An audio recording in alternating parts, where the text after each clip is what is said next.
Hello అందరికీ నమస్తే. GDS TV ప్రేక్షకులందరికీ నమస్కారం. ఈరోజు మనము రేహమత్ నగర్లో ఉన్నాము. మనతో పాటు ఏఎంసీ డైరెక్టర్ జైపాల్ రెడ్డి గారు ఉన్నారు. వాళ్ళని అడిగి తెలుసుకుందాము అసలు కాంగ్రెస్ పార్టీ ప్రజాబలంతో గెలుస్తుందా, ఈ ఏరియాలో ఎలా ఉంది, జూబ్లీహిల్స్ నియోజకవర్గంలో ఎలక్షన్ క్యాంపెయిన్ ఏమంటున్నారు ప్రజలు. ఈరోజు మేము ప్రజలలో పోతే క్యాండిడేట్ డిక్లేర్ చేయకముందు ఒక 2 నెలల నుంచి మేము ఇక్కడనే దిగుతున్నాము. ప్రజలలో పోతే బ్రహ్మాండమైన స్పందన ఉంది. ఇలా నియోజకవర్గంలో ఏ పార్టీకి దక్కని ఘనత మా కాంగ్రెస్ పార్టీకి ప్రజాపాలనకు దక్కిందని మేము అనుకుంటున్నాం. ఎందుకంటే ప్రజలకు చేసే సేవ, ఇవాళ మేము ఏదైతే ప్రజలకు ఇస్తున్న పథకాలు మమ్మల్ని ముందుకు నడిపించి ఇవాళ మాకు చాలా బ్రహ్మరథం పడుతుంది. ఇవాళ ప్రజాపాలన కావాలి, దేశంలో రేవంత్ రెడ్డి గారి పాలన కూడా ఉండాలనేసి చాలా ప్రజల నుంచి మంచి స్పందన వస్తుంది. మరి టీఆర్ఎస్ పార్టీ వాళ్ళు బాకీ కార్డు అని చెప్పేసి ప్రచారం చేస్తూ ఉన్నారు కదా, ఆ కార్డు పట్టుకుని ఇంటికి ప్రచారం చేస్తూ ఉన్నారు కదా, దానిపైన మీరు ఏం ఉంటారు బాకీ కార్డులపై? వాళ్ళు బాకీ కార్డు పట్టుకోవడం తిరగడమే చిగ్గుచేటాలు.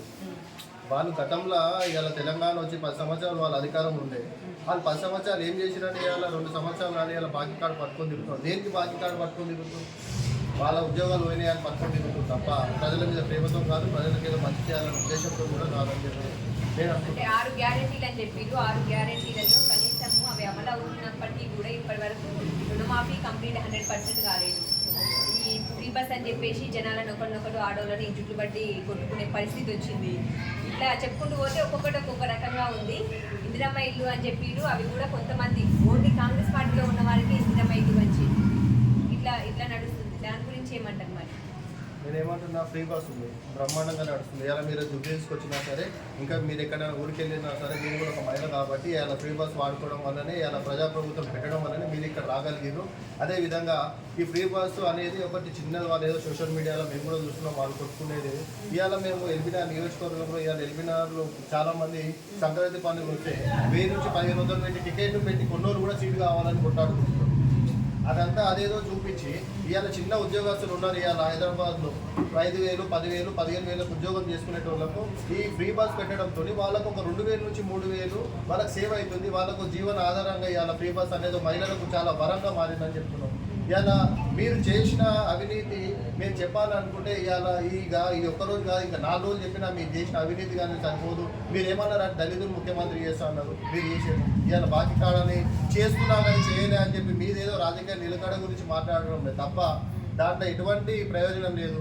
నిన్న చూసినాం కేటీఆర్ గారు ఇలా బహిరంగ సభ పెట్టి ఒకటే ఇలా 42 ఓట్లు ఉన్నాయని తీసుకొచ్చి ఇక్కడ 42 ఓట్లు టోటల్ ఓవరాల్ గా తీసుకుంటే 20,000 దొంగ ఓట్లు అని చెప్పేసి అంటున్నారు. అది ఇవాళ నేను ఏమంటున్నాను, వాళ్ళు ఏ దానికి ఆధారం లేకుండా నోటికి ఏదో సరి మాట్లాడడము బీఆర్ఎస్ పార్టీకి అలవాటు అయిపోయింది. అవగాహన లేకుండా మాట్లాడడం ఒకటి అలవాటు అయిపోయింది.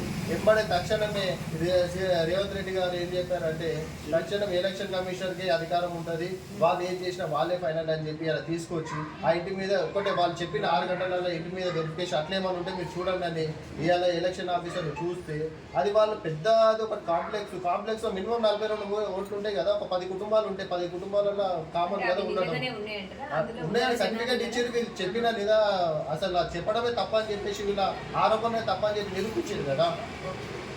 నెక్స్ట్ అంటే మీరు జనాల్లోకి పబ్లిక్లోకి వెళ్ళినప్పుడు ఏమంటున్నారు, జనం రియాక్షన్ ఎట్లుంది? చాలా బ్రహ్మాండంగా ఉంది. పార్టీకి ఎంతైతే ఉందో ఇలా ఇక్కడ నియోజకవర్గంలో లోకల్గా నవీన్ యాదవ్ అనే వ్యక్తి ఇక్కడ లోకల్ బాయ్. ఇవాళ బస్సులో అతను చిన్నప్పటి నుంచి తిరిగిన బస్సుల్లో ఇవాళ ఆయన అభ్యర్థి చేయడం కూడా ఇక్కడ చుట్టుపక్కల కాలనీలు కానీ ఇక్కడ చుట్టుపక్కల బస్సులు కానీ ఈ నియోజకవర్గంలో మంచి వే వచ్చేసింది. పాపం అంటే అది అయితే తప్పు. అంటే వాళ్ళ ఫ్యామిలీకి ఆయన ఫాదర్కి ఏదో ఉంటే ఉన్నదేమో అది మాకు తెలియదు. కానీ నవీన్ యాదవ్ మేము కూడా ఇక్కడ నేను 2 నెలల నుంచి వర్క్ చేస్తున్నా. ఆయన అభ్యర్థి కానప్పటి నుంచి మేము కలుస్తున్నాం కదా. చాలా హంబుల్ పర్సన్, చాలా నీట్ పర్సన్. ఆయన మాట్లాడే విధానం కానీ ఆయన రిసీవ్ చేసుకున్న పద్ధతి కానీ చాలా బ్రహ్మాండంగా ఉంటుంది. అసలు అవన్నీ అసలు తప్పుడు ఆరోపణలు. అతనితో ఒక 10 నిమిషాలు మాట్లాడితే మీకు కూడా అర్థమైపోతుంది అసలు ఏంటి అనేది. ఇవాళ మినిమం రావడి అంటే వాళ్ళ బిహేవియర్ ఎట్లుంటుందో మనకు తెలుసు. ఆయనకు దానికి అసలు సంబంధమే లేదు. ఆయనకి ఎందుకు వేసినా కూడా మాకు అర్థమవుతుంది.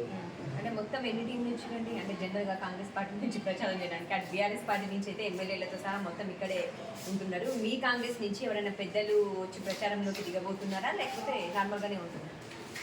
అంటే ఇప్పుడు మినిస్టర్స్ కానివ్వండి నేను ఏమంటున్నా, ప్రజలందరూ ప్రజాపాలన వైపు ఉన్నారు.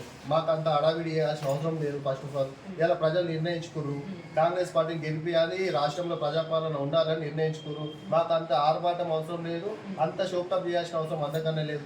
ఎందుకంటే మీరు గతంలో టీఆర్ఎస్ పార్టీ ఏడ బై ఎలక్షన్ పెట్టినా ఎక్కడ బై ఎలక్షన్ అయితే అక్కడ కొత్త పథకం పుట్టేది. ఇవాళ దళిత బంధు అనేది హుజూర్నగర్లో పుట్టింది.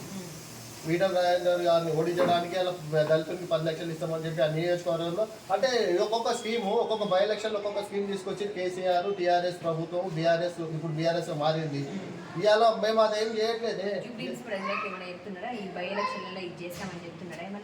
నేను ఏమంటున్నాను, ఇక్కడ ఎలక్షన్ కోడ్ రాకముందు నుంచి మేము ఏదైతే 3 నెలల నుంచి ఇక్కడ వర్కౌట్ చేస్తున్నామో, ఇక్కడ ఎమ్మెల్యే గారు సరే ఆయన స్వర్గస్థులు అయినప్పటి నుంచి ఇక్కడ ఎవరు బాధ్యత, ఎమ్మెల్యే గారు ఎవరు బాధ్యత లేరు కాబట్టి మేము అప్పటి నుంచి ఇక్కడ 3 నెలల నుంచి ఇక్కడ మేము తిరుగుతున్నాము. ఇవాళ ఎలక్షన్ వస్తాయని కాదు, ఇవాళ ఇక్కడ ఎవరైనా సరే అండి ప్రజా తీర్పుకి తలంచాల్సిందే. సరే ఏ పార్టీ అని ఉండని, ఇక్కడ ఎవరు లేరు కాబట్టి ఇక్కడ కొంతమంది ఇన్ఛార్జ్ అని వేసారు. మేము ఇక్కడ తిరుగుతుంటే మాకేం జరుగుతుందంటే, ఇక్కడ 10 ఏళ్ళ నుంచి ఒక అభివృద్ధి, ఒక చిన్న రోడ్డు కూడా రిపేర్ చేసిన పరిస్థితి, కొత్త రోడ్ తర్వాత రిపేర్ చేసే పరిస్థితి కూడా లేదు. ఒక్క మీరు గల్లీలలో తిరగండి, ఎంత చాలా పెద్ద స్లమ్ ఇక్కడ. చిన్న చిన్న షీట్ లైట్స్ కూడా సరిగ్గా లేని పరిస్థితిలో ఇవాళ మీరు చూడండి ఎక్కడ పోయినా బ్రహ్మాండమైన వర్కులు నడుస్తున్నాయి. ఎలక్షన్ కూడా రాకముందుకు మేము ఓట్లు అడగలే ఎవరిని, ఫస్ట్ అన్ని డెవలప్మెంట్ చేసుకుంటే సరే వీళ్ళకి ఇవన్నీ అవసరం రిక్వైర్మెంట్ ఉన్నాయని అవన్నీ చేసి తిరిగినాం తప్ప మేము ఈ రోజు వరకు కూడా మీరు ఇక్కడ మీరు తిరుగుతున్నారు కదా మేడం, బీజేపీ ఓట్లు అడుగుతారు, బీఆర్ఎస్ ఓట్లు అడుగుతారు. అంటే మేము కాంగ్రెస్ ఇంకా మేము ఓట్లు అడుగుతలేదు, వాళ్ళ ప్రజలకు ఏం కావాలో అదే చూస్తున్నాం మేము ఇప్పటివరకు కూడా. అది మా ప్రజాపాలన గొప్పతనం. మరి ఇప్పుడు ఎన్ని ఓట్ల మెజారిటీ దగ్గర అవుతున్నారు కాంగ్రెస్ పార్టీ? 50 నుంచి 70,000 అనేది మేము అంచనా చేస్తున్నాం. అంత పైన వస్తుందని మేము అనుకుంటున్నాం మేడం. బీఆర్ఎస్ కానీ ఇతర పార్టీలో కానీ డిపాజిట్ కూడా దక్కదని మేము గట్టిగా, ఎందుకంటే మేము గల్లీలో తిరుగుతున్నాం, ప్రజలలో తిరుగుతున్నాం కాబట్టి. నేను ఎందుకంటున్నానంటే ఇవాళ నవీన్ యాదవ్ అనే వ్యక్తి 2 సార్లు ఇక్కడ పోటీ చేసిండు, ఇండిపెండెంట్గా కూడా పోటీ చేసిండు, ఆయన సొంత ఓటు బ్యాంక్ ఉంది. అదేవిధంగా ఇవాళ క్యాండిడేట్ అని చూసుకుంటే బీఆర్ఎస్ ఏదైతే మీరు ఓడిపోయింది ఒకటే చూస్తారు కానీ వేరే అభ్యర్థులను కూడా ఓడగొట్టిన సత్తా నవీన్ యాదవ్ ఉంది, అది మీరు ఆలోచన చేస్తలేరు. నేను ఏమంటున్నానంటే, సరే ఓడిపోయిన అనేది ఉంటే ఆయన డిపాజిట్ రాకపోతే కామన్, ఓటమి కామన్, అవతల ఓడగొట్టడం కూడా ఇంపార్టెంట్. అది ఓడగొట్టగలిగింది కదా, ఓడిపోయింది ఏదో కానీ అవతల ఓడగొట్టడం కూడా చేయగలిగింది కదా అని నేను ఏమంటున్నా. అంటే ఈయన క్యాండిడేట్ పరంగా చూస్తే ఈయన గల్లీలో ఆ గల్లీలో ఉండే వ్యక్తుల మీద అవగాహన ఉంది, ఆ గల్లీలో మీద పరిస్థితుల మీద అవగాహన ఉంది. అదేవిధంగా ఇవాళ మా బీఆర్ఎస్ పెట్టిన అభ్యర్థికి అసలు ఆ గల్లీ తెలియదు, ఆ గల్లీకి ఎట్లా పోవాలో తెలియదు, అక్కడ ఎవరు ఉంటారు, ఎంతమంది ఉంటారు అనేది మినిమం నాలెడ్జ్ కూడా లేదు. అది జనాలు అదే డిస్కషన్ చేస్తున్నారు. సరే ఇవాళ అధికారం కాంగ్రెస్ పార్టీ ఉంది, ఈ నియోజకవర్గం గట్టి పట్టు నవీన్ యాదవ్ ఉంది, గెలిపిద్దామనే ఉద్దేశంతో ఉన్నారు. కాబట్టి మేము 60 నుంచి 70 అనుకున్నాం, 1,00,000 మెజార్టీ వచ్చినా ఆశ్చర్యపోవాల్సిన అవసరం లేదు.